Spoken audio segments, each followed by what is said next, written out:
Good morning students. आज हम बात करेंगे कोवेलेंट बॉन्डिंग की। हमने इससे पहले बात की थी कोवेलेंट बॉन्डिंग के अंदर, कोवेलेंट बॉन्डिंग से पहले हमने बात की थी आयनिक बॉन्डिंग की, जिसमें हमने कहा था कि जब आयनिक कंपाउंड वो कंपाउंड होते हैं जिनमें जो बॉन्ड होता है वो दो ऐसे एटम्स के बीच में होता है जिनकी इलेक्ट्रोनेगेटिविटी में बहुत ज़्यादा डिफरेंस होता है, जिससे एक इलेक्ट्रॉन देता है और कैटायन में कन्वर्ट हो जाता है और दूसरा इलेक्ट्रॉन को लेता है और एनायन में कन्वर्ट हो जाता है, और इस तरीके से कैटायन और एनायन का फॉर्मेशन होता है और के बीच में एक इलेक्ट्रोस्टैटिक फोर्स काम करता है अट्रैक्शन का, जो कि उनकी बॉन्डिंग के लिए रिस्पॉन्सिबल होता है। यहाँ हम बात करेंगे कोवेलेंट बॉन्डिंग की, जिसमें हम देखते हैं कि ये बॉन्ड ऐसा बॉन्ड होता है जो या तो बहुत कम इलेक्ट्रोनेगेटिविटी में डिफरेंस वाले एटम्स के बीच में बनता है या सिमिलर टाइप के एटम्स के बीच में बनता है जिनमें कि कोई इलेक्ट्रोनेगेटिविटी का डिफरेंस नहीं होता है। तो प्रश्न ये उठता है कि ऐसे कौन सी वजह है जो इनके बीच में अट्रैक्शन का कारण बनती है। अगेन कोवेलेंट बॉन्ड बहुत स्ट्रांग होता है, ये अपने वंडरवॉल फोर्सेस या हाइड्रोजन बॉन्ड इस तरीके के बॉन्ड की तरह वीक बॉन्ड नहीं होता है, स्ट्रांग बॉन्ड की कैटेगरी में आता है।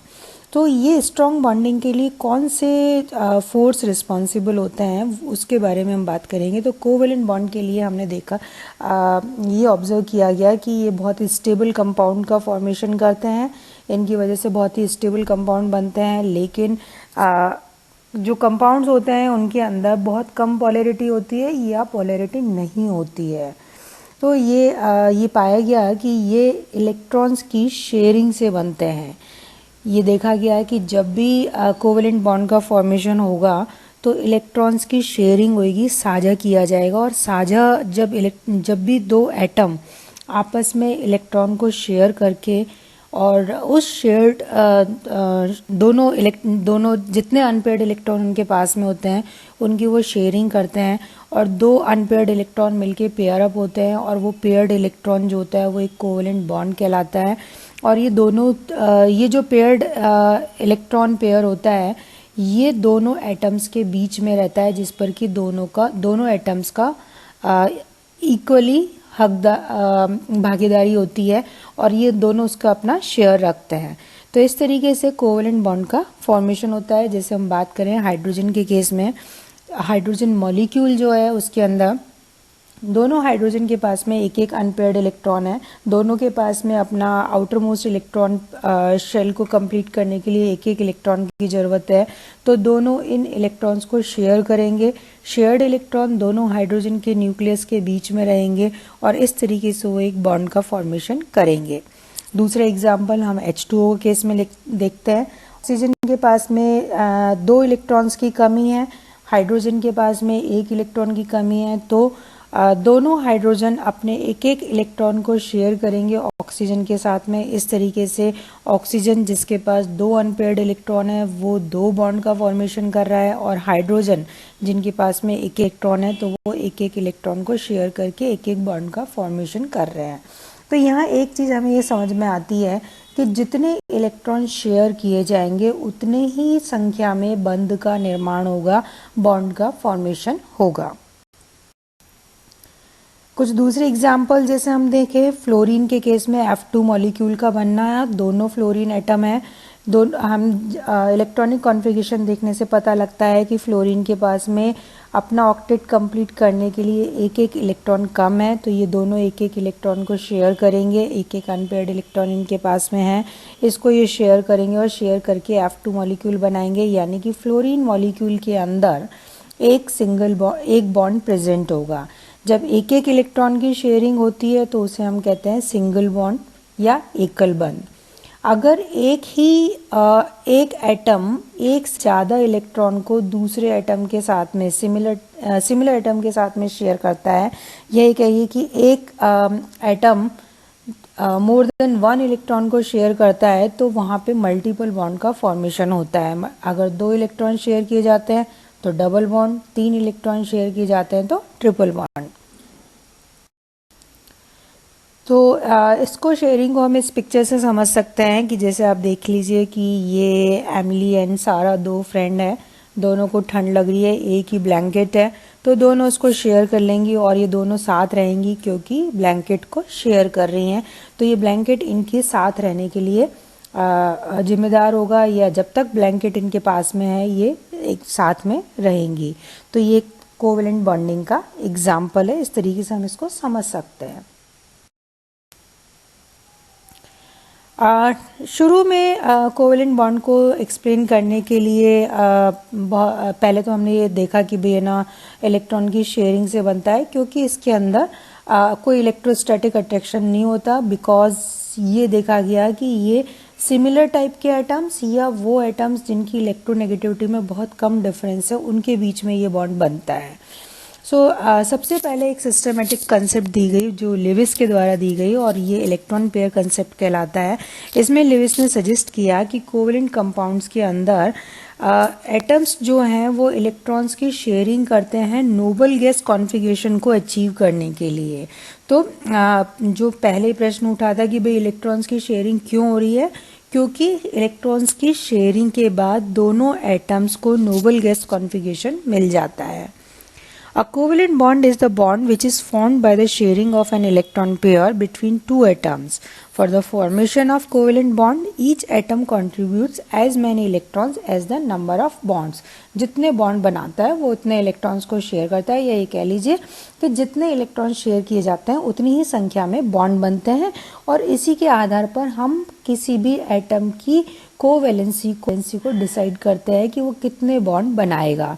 तो वैलेंसी किस तरीके से डिसाइड होएगी कि जितने अनपेयर्ड इलेक्ट्रॉन उसके पास होंगे वो उतनी उसकी वैलेंसी होगी। So one covalent bond is formed by one electron pair.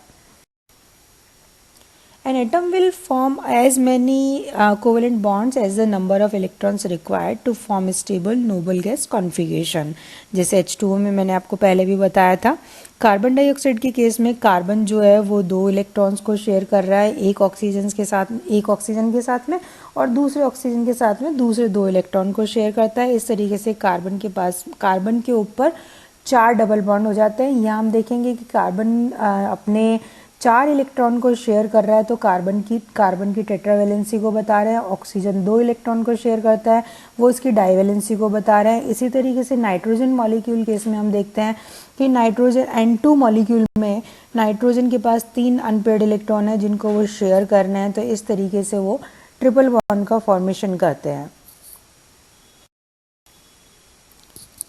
Louis ने इन कोवेलेंट बॉन्ड को बनाने के लिए डॉट फार्मूला दिया, जिसमें उसने बताया कि आउटर मोस्ट शेल के अंदर जितने भी इलेक्ट्रॉन्स होते हैं उसको उन्होंने अनपेयर्ड इलेक्ट्रॉन्स को डॉट से शो किया, जबकि आप देख रहे हैं कि जो पेयर्ड इलेक्ट्रॉन है उनको हम क्रॉस से शो कर रहे हैं, अनपेयर्ड इलेक्ट्रॉन को डॉट से शो किया जाता है। तो जितने भी इलेक्ट्रॉन्स शेयर हो रहे हैं उनको डॉट की फॉर्म में दिखाते हैं, और इसको हम डॉट फार्मूला कहते हैं। लुइस ने ही सजेस्ट किया कि इनको हम एक लाइन की फॉर्म में भी दिखा सकते हैं, या तो इनको डॉट की फॉर्म में दिखा करके पेयर्ड इलेक्ट्रॉन को दिखाएं। तो ये एग्जांपल जैसे Cl के केस में हम देख रहे हैं एक इलेक्ट्रॉन शेयर हो रहा है, तो इस तरीके से ये इनको डॉट्स की फॉर्म में दिखाया है। CH4 के अंदर कार्बन 4 इलेक्ट्रॉन्स को शेयर कर रहा है, हाइड्रोजन के 4, उसके साथ में ऑक्सीजन में 2-2 इलेक्ट्रॉन शेयर हो रहे हैं। नाइट्रोजन में दोनों एटम जो है नाइट्रोजन मॉलिक्यूल के अंदर दोनों नाइट्रोजन एटम 3-3 इलेक्ट्रॉन को शेयर कर रहे हैं, तो इस तरीके से ट्रिपल बॉन्ड का फॉर्मेशन हो रहा है। If atom fails to attain stable configuration by the sharing of one electron pair, they try to share more electron pairs between them, और इस तरीके से हम ऑक्सीजन में डबल बॉन्ड एंड नाइट्रोजन में ट्रिपल बॉन्ड को एक्सप्लेन कर सकते हैं। Now exception to electron pair concept. This rule is generally not followed in the compounds of transition metals, जहाँ पर कि एक तो वेरिएबल वैलेंसी होती है तो उसकी एक वैलेंसी हम बता नहीं सकते हैं, दूसरा बहुत सारे बॉन्ड का फॉर्मेशन होता है उसमें हम इसको नहीं एक्सप्लेन कर सकते हैं। In the compounds of some elements like boron, beryllium, etc., which have less than 4 valency electrons, the octet of the central atom is not complete. जैसे BF3, BCl3, BeCl2, ये सब क्या है, इलेक्ट्रॉन डेफिशिएंट कंपाउंड्स भी कहलाते हैं, क्योंकि इनका ऑक्टेट कंप्लीट नहीं होता है, but these are very stable. तो इस तरीके से जो हमारा इलेक्ट्रॉन पेयर कंसेप्ट है वो इन मॉलिक्यूल्स की स्टेबिलिटी को नहीं बता सका। Similarly, in the compounds of the elements which have more than 4 valency electrons, for example PCl5, SF6, IF7, इनके अंदर number of outermost electron is more than 8, इनके अंदर ऑक्टेट का एक्सपेंशन होता है। तो अभी तक जो हमने इलेक्ट्रॉन पेयर कंसेप्ट में कहा था कि इलेक्ट्रॉन्स की शेयरिंग होती है to achieve noble gas configuration, तो यहाँ पे नोबल गैस कॉन्फ़िगरेशन से ज़्यादा इलेक्ट्रॉन्स इनके अंदर होते हैं, तो ये इलेक्ट्रॉन रिच कंपाउंड्स कहलाते हैं।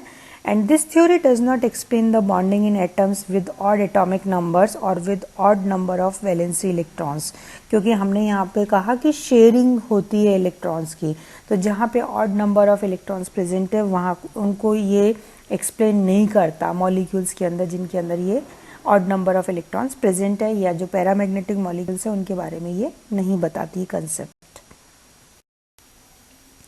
At this point we can answer why a covalent bond form, क्योंकि हमने बताया कि इन जनरल हमने अभी तक ये एक्सप्लेन किया, बहुत ही प्रिमिटिव लेवल पे ल्यूइस की कंसेप्ट में हमने बताया कि नोबल गैस कॉन्फ़िगरेशन अचीव करने के लिए इलेक्ट्रॉन्स कंबाइन होते हैं, शेयर करते हैं अपने अनपेयर्ड इलेक्ट्रॉन्स को।